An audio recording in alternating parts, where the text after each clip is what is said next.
Hello everyone, मैं आकांक्षा। स्वागत है आपका एबी फाइनेंस में। नमस्ते दोस्तों।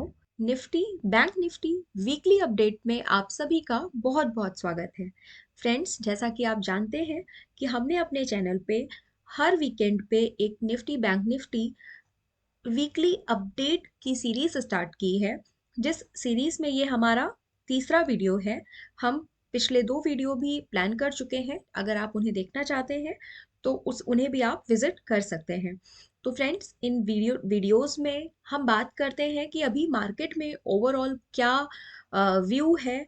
आपको निफ्टी एंड बैंक निफ्टी को, जैसा कि आप जानते भी हैं कि मार्केट की मदर एंड फादर की तरह से ट्रीट किया जाता है, तो इनकी एक ओवरऑल अंडरस्टैंडिंग के थ्रू आपको मार्केट को लेकर अपना एक ओवरव्यू बनाने में हेल्प मिलती है। तो चलिए अब अपना डिस्कशन स्टार्ट करते हैं और चलते हैं चार्ट की ओर। तो फ्रेंड्स, जैसा कि आप देख सकते हैं, यहाँ पर मैंने निफ्टी बैंक का क्वार्टरली का चार्ट लगा रखा है। मैं इसको थोड़ा जूम कर रही हूँ। ये देखिए, ये क्वार्टरली की स्क्रिप्ट है, ये आपको दिख रही है। और यहाँ पर ये जो डिमांड जोन मार्क किया हुआ है, ये क्वार्टरली का डिमांड जोन है। क्वार्टरली के डिमांड जोन में प्राइस बैंक निफ्टी में ऑलरेडी आ चुकी है। ठीक है, आप देख रहे हैं यहाँ पर आपको अब देखिए, मैंने और जूम किया है, अब आपको क्लियरली दिख रहा है कि प्राइस क्वार्टरली के रैली के इस डिमांड जोन में आ गई है।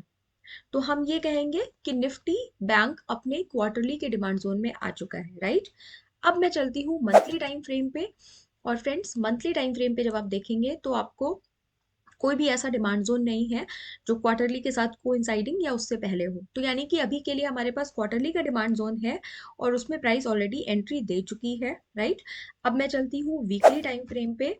और वीकली टाइम फ्रेम पे फ्रेंड्स, आप देखिए यहाँ पर थोड़ा ध्यान से समझना है आपको, जो मैं आपको एक्सप्लेन करने की कोशिश कर रही हूँ।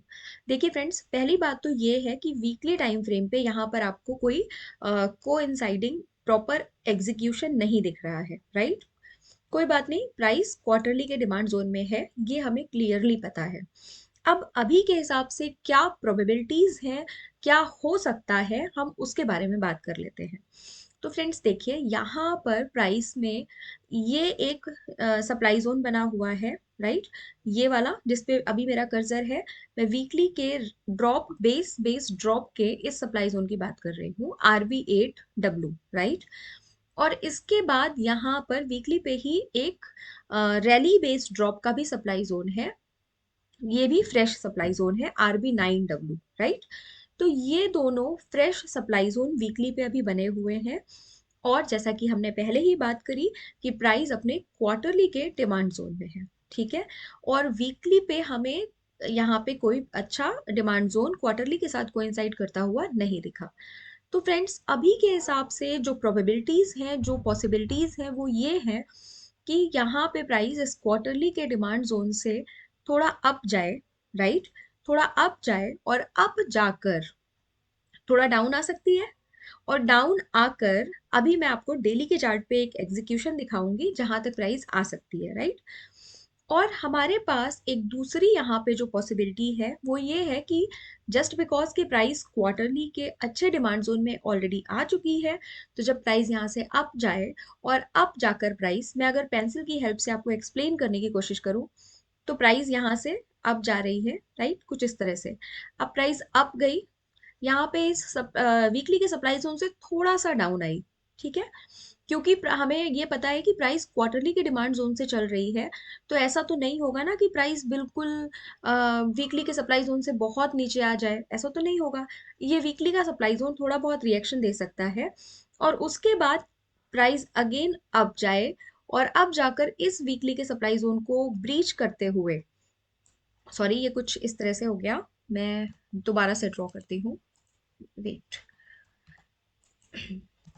ठीक है, मैंने ऐसा बोला कि प्राइस इस वीकली के सप्लाई जोन से थोड़ी सी डाउन आई, फिर प्राइस अप गई और वीकली के इस सप्लाई जोन से अगेन जब नीचे आई, तो फिर प्राइस वापस नीचे आई। तो हो सकता है कि ये प्राइस यहाँ पर एक जो एग्जीक्यूशन है डेली पे वहां तक आ जाए। तो अब हम ऐसा करते हैं, हम चलते हैं सीधा डेली के चार्ट पे, राइट, ताकि आप इसको अच्छे से समझ पाए। देखिए, ये मैं डेली के चार्ट पे आ गई हूँ। अब देखिए फ्रेंड्स, डेली के चार्ट पे क्या सिचुएशन है। ये वाले सप्लाई जोन तो वीकली वाले ही हैं जिनको भी हम देख कर आए हैं, और जिन पे हम ये बात कर रहे थे कि क्या हो सकता है, लाइक प्राइस कैसे यहाँ तक जाएगी फिर वापस। तो अगर मैं वही पिक्चर आपके सामने डेली पे भी ड्रॉ करूँ तो आप आराम से इसको अच्छे से रिलेट कर पाएंगे। देखिए, अभी जो मैंने बात करी आपसे कि प्राइस कहाँ पे है, तो प्राइस क्वार्टरली के डिमांड जोन की प्रॉक्सिमल लाइन से रिएक्शन दे रही है। ठीक है, तो अभी क्या क्या पॉसिबिलिटीज है, अगर हम उनको यहाँ पर डेली के चार्ट पे फिर से समझें तो कुछ इस तरह से कि प्राइस यहाँ से अप जाते हुए वीकली के इस वाले सप्लाई जोन से थोड़ा डाउन आ सकती है, और थोड़ा सा रिएक्शन आने के बाद में प्राइस वापस अप जाएगी और वीकली के ये इस ऊपर वाले सप्लाई जोन तक अप जा सकती है, राइट। और इस वीकली के ऊपर वाले सप्लाई जोन से जब प्राइस वापस डाउन आएगी तो ऐसा हो सकता है कि प्राइस इस वाले डिमांड जोन तक आ जाए जहां पे ये हमने अपनी एंट्री मार्क करी है। अब आपको ऐसा, अगर आपको ऐसा लग रहा है कि मैं ऐसा क्यों कह रही हूँ, तो उसका रीजन अभी मैं आपको एक्सप्लेन करती हूँ। देखिए फ्रेंड्स, यहाँ पर क्वार्टरली के साथ में प्रॉपरली कोइंसाइड करता हुआ डेली का हमें एक ये डिमांड जोन दिख रहा है। ठीक है, ये क्लियर एक नॉन बेस्ड डिमांड जोन है, लेकिन आप इस बाइंग को डिनाई नहीं कर सकते, क्योंकि आप देखिए कितनी इस तरह की इतनी शानदार सेलिंग जो आई, उस सेलिंग को यहीं से रिकवरी मिली, और उसके बाद ये विक जिसको हमने यहाँ पे मार्क किया है, और उसके बाद ये ग्रीन कैंडल, और फिर ये अप मूव सीधा यहाँ तक का जो ऑल टाइम हाई था है। ठीक है, तो यहाँ पर हमने इस जोन को आइडेंटिफाई किया जो कि क्वार्टरली के साथ प्रॉपर कोइंसाइड करता हुआ एग्जीक्यूशन का जोन है। ठीक है, तो मैं इसलिए यहाँ पर ये बात एक्सप्लेन कर रही हूँ आपको कि अब मैं चार्ट को थोड़ा सा वापस जूम आउट करूंगी ताकि पूरी पिक्चर को आप इजीली देख पाए। ठीक है, अब आप देखिए, मैं बात कर रही हूँ कि ये वीकली के दो फ्रेश सप्लाई जोन है, एक ये नीचे वाला RB8W, और ये दूसरा RB9W ऊपर वाला। ठीक है, ये दोनों फ्रेश सप्लाई जोन है। तो अभी क्या है कि प्राइस क्वार्टरली के डिमांड जोन से चल रही है, तो अभी ये हो सकता है पिक्चर में कि प्राइस यहाँ से ये अप जाए और अब जाकर वीकली के इस सप्लाई जोन को टेस्ट करके थोड़ा डाउन आ जाए। अब ये वीकली का सप्लाई जोन है और इसके सामने क्वार्टरली का डिमांड जोन है, इसीलिए मैंने ऐसा बोला कि इसके चांसेस तो कम ही है ना कि ये बिल्कुल से एकदम बहुत ज्यादा डाउन चली आए। ठीक है, तो मे भी ऐसा होगा कि यहाँ से थोड़ा रिएक्शन आए, प्राइस थोड़ी डाउन आए, फिर उसके बाद प्राइस अगेन अप जाए और इस ऊपर वाले फ्रेश सप्लाई जोन को भी टेस्ट करे, और इस बार जब प्राइस डाउन आएगी तो हो सकता है कि प्राइस इस प्रॉपर एग्जीक्यूशन तक आ जाए, जो जो हमने यहाँ पे एंट्री और स्टॉप लॉस के साथ प्रॉपर मार्क भी किया हुआ है, राइट। तो फ्रेंड्स, एक तो ये पॉसिबिलिटी है यहाँ पे, और दूसरी ये भी पॉसिबिलिटी है कि प्राइस अभी ऊपर ना जा करके प्रॉपर इस एग्जीक्यूशन तक आए, डाउन आए, इस प्रॉपर एग्जीक्यूशन पे आकर, यानी इस प्रॉपर एंट्री पॉइंट पे आकर ही अब जाना स्टार्ट करे। ठीक है, तो ये दोनों जो पॉसिबिलिटीज है वो मैंने आपके साथ डिस्कस करी है, जहां पर हमने बैंक निफ्टी का एक ओवरऑल व्यू समझा, और इस पूरे बैंक निफ्टी के ओवरऑल अंडरस्टैंडिंग को अगर समराइज किया जाए तो उसको इस तरह से कहा जा सकता है कि प्राइस ऑल्दो क्वार्टरली के डिमांड जोन तक आ चुकी है, लेकिन अभी हमें प्रॉपर मतलब छोटे टाइम फ्रेम पे किसी प्रॉपर एग्जीक्यूशन तक नहीं आई है। ठीक है, तो एक चांस ये है कि प्राइस क्वार्टरली के प्रॉक्सिमल से ही अब जाए, और जो फ्रेश सप्लाई जोन्स हैं उनको टेस्ट करके प्रॉपर एग्जीक्यूशन वाले पॉइंट पे आए जहां पे हमने अपनी एंट्री प्लान की हुई है। और दूसरा ये है कि प्राइस सीधा एंट्री पॉइंट तक डाउन आए और फिर उसके बाद अप जाना स्टार्ट करे। ठीक है, तो फ्रेंड्स, इस तरह से हमने बैंक निफ्टी की पिक्चर को समझा। अब हम चलते हैं निफ्टी पे। ठीक है, निफ्टी पे चलते हैं और उसको भी समझते हैं हम, ताकि हमें अ, एक दोनों को कंबाइन करके जब हम चीजों को समझेंगे तो हमें और अच्छे से चीजें क्लियर होंगी। ठीक है, तो अब मैं यहाँ पर निफ्टी की स्क्रिप्ट लगाती हूँ, और आप देखिए निफ्टी में क्या है। ठीक है फ्रेंड्स, सबसे पहले मैं आपको बताना चाहती हूँ कि निफ्टी के बारे में हमने पिछले वीडियो में भी डिटेल में डिस्कस किया था। एक बार के लिए मैं क्विकली इसको रिवाइज करा देती हूँ। देखिए, ये रहा निफ्टी का क्वार्टरली का demand zone, rally base rally का, जिसमें कि प्राइस अभी नहीं आई है। ठीक है, प्राइस अभी नहीं आई है। तो यहाँ पर देखिए फ्रेंड्स, क्वार्टरली के चार्ट को देखकर और बैंक निफ्टी के चार्ट को देखकर हम एक बात ये भी कहीं ना कहीं मतलब गेस कर सकते हैं, या मतलब एक पॉसिबिलिटी तो ये डेफिनेटली बनती ही है कि प्राइस निफ्टी बैंक में क्वार्टरली के डिमांड जोन में आ चुकी है। तो हो सकता है कि निफ्टी में प्राइस क्वार्टरली के डिमांड जोन में आए बिना भी अच्छा अपमूव दे सकती है, यानी निफ्टी बैंक ही निफ्टी को भी चला सकता है। पहले भी ऐसा हो चुका है, इसलिए मैं ऐसा कह रही हूँ। ठीक है, अब हम चलते हैं क्वार्टरली की पिक्चर में। हम ऑलरेडी हम जानते हैं ये डिमांड जोन, हमने लास्ट टाइम भी डिस्कस किया था। मंथली पे आप जाएंगे तो बिल्कुल यहाँ पर ऐसी कोई पिक्चर नहीं है जिसको मार्क किया जाए एज डिमांड जोन।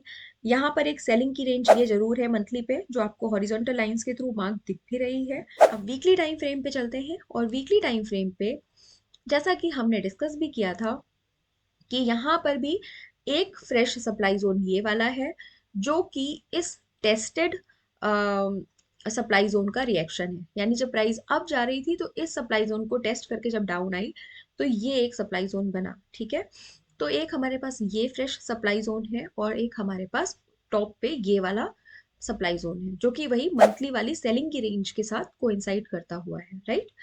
तो ये दो सप्लाई जोन है जिनके बारे में हम पिछले वीडियो में भी बात कर चुके हैं। और अगर हम बात करें निफ्टी की डेली पे क्या पिक्चर है, तो बिल्कुल ये रही निफ्टी की डेली पे पिक्चर। अभी निफ्टी में आप देख सकते हैं कि इस वीक तो ऑलमोस्ट निफ्टी अप डाउन इस यहीं पे कर रहा था। ठीक है, यहाँ पर इस पिक्चर में आपको क्लियरली दिख रहा है। बट अब निफ्टी में क्या हो सकता है, हम उसकी बात अगर करें तो देखिए, एक तो चांस ये है कि निफ्टी में अगर मैं पेंसिल का यूज करके बताऊं तो ये अभी प्राइस जैसे ये यहाँ पे ऐसे अप डाउन कर रही है, अभी क्या हो सकता है कि प्राइस यहाँ से प्रॉपर डाउन आए और डेली के इस वाले डिमांड जोन में आ सकती है। ठीक है, डेली के इस वाले डिमांड जोन में आके इसमें थोड़ा बहुत रिएक्शन आ सकता है। और जो ये डेली का सप्लाई जोन है ऑलरेडी आप देख ही रहे हैं, टेस्ट हो चुका है, तो ये इस वीकली के फ्रेश सप्लाई जोन तक जा सकती है, और फिर यहाँ से प्राइस अगेन डाउन आ सकती है। तो जब अगेन यहाँ से डाउन आएगी तो आपको यहाँ पर निफ्टी में जो डेली पे क्वार्टरली के साथ में कोइंसाइडिंग जोन है, वहां तक एंट्री मिल सकती है। ठीक है, मैं इस बात को फिर से एक्सप्लेन करती हूँ अभी जो मैंने आपको समझाया। देखिए, आप देख ही रहे हैं यहाँ पर मैंने अभी चार्ट को थोड़ा सा जूम किया है, अब आप इसको समझने की कोशिश करिएगा। देखिए, यहाँ पर डेली का एक ही सप्लाई जोन था। ठीक है, सॉरी, ये डेली का आपको एक सप्लाई जोन दिख रहा है। इस सप्लाई जोन तक प्राइस गई, और इस सप्लाई जोन से जब प्राइस डाउन आई तो प्राइस यहाँ पे डाउन आई तो प्राइस यहाँ पे इस डेली के डिमांड जोन तक आई। इस पे थोड़ा सा रिएक्शन भी आया। ठीक है, और उसके बाद ये जोन टूट गया। ठीक है, अब ये जोन टूट गया यानी कि इसका भी ओवरऑल जो इसका काम था वो पूरा हो गया, और ये जोन ब्रीच हो गया। अब हमने इसको हटा देते हैं। तो अब आप देखिए आपके सामने क्या पिक्चर है। अभी प्राइस के पास क्या ऑप्शन है कि प्राइस डाउन आएगी तो डेली के इस डिमांड जोन तक आ सकती है। मैं इसकी बात कर रही हूँ रैली बेस रैली के इस डिमांड जोन की। ठीक है, जो मार्क भी है इस वाले जोन की बात कर रही हूँ जिसपे कर्सर है। ठीक, यहाँ तक प्राइस आ सकती है इजीली। और यहाँ पे आने के बाद हमारे पास में जो अब फ्रेश सप्लाई जोन है, क्योंकि ये वाला सप्लाई जोन तो अपना रिएक्शन दे ही चुका है, तो अब प्राइस इस फ्रेश सप्लाई जोन तक जा सकती है। और जब इस फ्रेश वाले सप्लाई जोन को टेस्ट करके प्राइस डाउन आएगी तो फिर प्राइस ये वाला जो डिमांड जोन है ये ऑलरेडी चल चुका है डेली का, तो फिर प्राइस प्रॉपर इस वाले डिमांड जोन तक आ सकती है, जो कि क्वार्टरली के साथ प्रॉपरली कोइंसाइड करता हुआ डिमांड जोन है डेली पे। ये बिल्कुल वैसा ही डिमांड जोन है जैसा हमारे पास बैंक निफ्टी में भी है। ठीक है फ्रेंड्स, तो या इस तरीके से हमने निफ्टी का और बैंक निफ्टी का एक ओवरव्यू समझा। अब मैं एक काम ये करती हूँ कि मैं यहाँ पर बैंक निफ्टी का भी चार्ट ओपन कर लेती हूँ, और फिर मैं यहाँ पर आपको दोनों का एक कंपैरेटिव स्टडी भी हम लोग यहाँ पे देख लेते हैं। ठीक है, ये रहा बैंक निफ्टी का चार्ट। अब मैं इसको थोड़ा सा यहाँ पे चार्ट्स को इस तरह से सेट करूंगी कि आपको दोनों को कंपैरेटिवली देखकर उनका कंपैरिजन करके आप उसको जब देखेंगे तो आपको और बेटर अंडरस्टैंडिंग मिलेगी कि बैंक निफ्टी में क्या हुआ है, निफ्टी में क्या हुआ है, और अब आगे दोनों में क्या होने की पॉसिबिलिटी है, दोनों में क्या सिमिलरिटीज हैं, दोनों में क्या डिफरेंस है, ये सारी चीजें भी आप समझ पाएंगे। ठीक है, तो ये मैंने कुछ इस तरह से निफ्टी और बैंक निफ्टी का चार्ट ऑलमोस्ट सेट कर दिया है। ठीक है, अब आप देखिए, इसको कंपेयर करके देखते हैं। ठीक है, यहाँ पर डेली का है, यहाँ पर भी डेली का है। सबसे पहले मैं क्वार्टरली का चार्ट लगाती हूँ दोनों पे। ये रहा क्वार्टरली का चार्ट और यहाँ पे भी ये क्वार्टरली का चार्ट। ठीक है, अब आप देखिए फ्रेंड्स, क्लियरली आई होप कि आप देख सकते हैं कि निफ्टी बैंक में प्राइस क्वार्टरली के डिमांड जोन में आ चुकी है और निफ्टी में प्राइस क्वार्टरली के डिमांड जोन से अभी दूर है। ठीक है, तो यहाँ पर कई बार ऐसा भी होता है कि निफ्टी बैंक निफ्टी को भी चला सकता है। ठीक है, क्योंकि निफ्टी बैंक प्रॉपर अपने अच्छे क्वार्टरली के डिमांड जोन में आ चुका है। और एक चीज ये भी हो सकती है कि प्राइस निफ्टी बैंक में आ गई है, ठीक है, लेकिन निफ्टी बैंक अपने क्वार्टरली के इसी डिमांड जोन में रुका रहे, यानी कि थोड़ा बहुत ऊपर नीचे करता हुआ रुका रहे। जब निफ्टी भी प्रॉपरली क्वार्टरली के डिमांड जोन में आ जाएगा, तब हम मार्केट में एक प्रॉपर अच्छी रिकवरी, यानी कि बुलिश मार्केट या अप ट्रेंड का मार्केट देख सकते हैं। ठीक है, तो एक व्यू ये भी होता है। ठीक, अब आपने क्वार्टरली की पिक्चर कंपेयर कर ली। अब मैं चलती हूँ डेली टाइम फ्रेम पे। ये रहा डेली का निफ्टी बैंक का चार्ट और अब मैं निफ्टी पे भी डेली का चार्ट लगा देती हूँ। ठीक है, इस तरह से। अब आप देखिए यहाँ पर फ्रेंड्स, जैसे कि 1 सेकेंड, मैं इस दोनों चार्ट्स को थोड़ा सा, एक्चुअली ये, हाँ wait, ये रहा, ताकि आप इस एंट्री को और इस क्वार्टरली के डिमांड जोन की जो बात मैं आपसे कर रही थी ना, उसको आप कंपेयर कर पाए प्रॉपरली। अब आप देखिए यहाँ पे फ्रेंड्स, ये रहा हमारा निफ्टी बैंक वाला अभी जिस चार्ट पे मेरा ये, मतलब जो लेफ्ट हैंड साइड पे निफ्टी बैंक है और राइट हैंड साइड पे निफ्टी है, आप ऊपर देख भी सकते हैं, लिखा भी है निफ्टी एंड निफ्टी बैंक। तो देखिए निफ्टी बैंक पे अभी मैं हूँ इस चार्ट पे। यहाँ पे आप देखिए ये जो एंट्री है, ये प्रॉपर क्वार्टरली के साथ कोइंसाइड करती हुई डेली के जोन की एंट्री है ना। और अगर आप, अब मैं निफ्टी पे आ गई हूँ, अब आप निफ्टी पे अगर देखें तो सेम ऑलमोस्ट वैसी ही पिक्चर है ना, जस्ट क्वार्टरली के साथ डेली पे कोइंसाइड करती हुई यहाँ पे भी पिक्चर है हमारे पास। ठीक है, तो फ्रेंड्स यहाँ पे जब हमें निफ्टी और निफ्टी बैंक दोनों हमारे ये वाले एंट्री पॉइंट पे एंट्री देते हैं, जहाँ पे अब ये हमने एंट्री मार्क कर रखी है, यानी निफ्टी में 22,175 के अप्रॉक्स में एंड निफ्टी बैंक में 47,544 के अप्रॉक्स में जब प्राइस आएगी, और अगर ये दोनों एक साथ में या थोड़े से डिफरेंस के साथ आगे पीछे इस जोन पे एंट्री देते हैं एक साथ या थोड़े डिफरेंस के साथ में, तो फिर उसके बाद यहाँ से मार्केट में अच्छी रिकवरी देखने को मिल सकती है, क्योंकि फिर ये प्रॉपरली अपने क्वार्टरली के साथ कोइंसाइड करते हुए डेली के डिमांड जोन से चलने लग जाएंगे। ठीक है, लेकिन उससे पहले क्या क्या पॉसिबिलिटीज हैं निफ्टी बैंक में, क्या क्या पॉसिबिलिटीज है निफ्टी में, ये हमने यहाँ पे डिटेल से डिस्कस किया। और ये हमने एक कंपैरेटिव स्टडी भी करने की कोशिश की। मैंने आपको ये भी एक्सप्लेन किया कि अगर निफ्टी बैंक ऑलरेडी अपने क्वार्टरली के डिमांड जोन में आ चुका है और निफ्टी अभी अपने डिमांड जोन से दूर है, तो उस केस में ये भी हो सकता है कि निफ्टी बैंक ही निफ्टी को चला दे। पर अभी जो ज्यादा चांसेस हैं, जो ज्यादा मतलब मार्केट को सपोर्ट करने के लिए ज्यादा अच्छा भी होगा, वो यही होगा कि निफ्टी बैंक और निफ्टी दोनों प्रॉपर अपने एरिया में आए और वहां से एक अच्छी रिकवरी, एक अच्छा अप ट्रेंड मार्केट में देखने को मिलेगा। तो फ्रेंड्स, आशा करती हूँ कि इस डिस्कशन से आपको बहुत कुछ सीखने को मिला होगा। कैसे आपको चार्ट के एनालिसिस के थ्रू ये एक अंडरस्टैंडिंग डेवलप होती है मार्केट को लेकर, एक ओवरव्यू बनता है, उसमें आपको बहुत हेल्प मिली होगी। तो फ्रेंड्स, आज के लिए डिस्कशन में इतना ही। Thank you so much.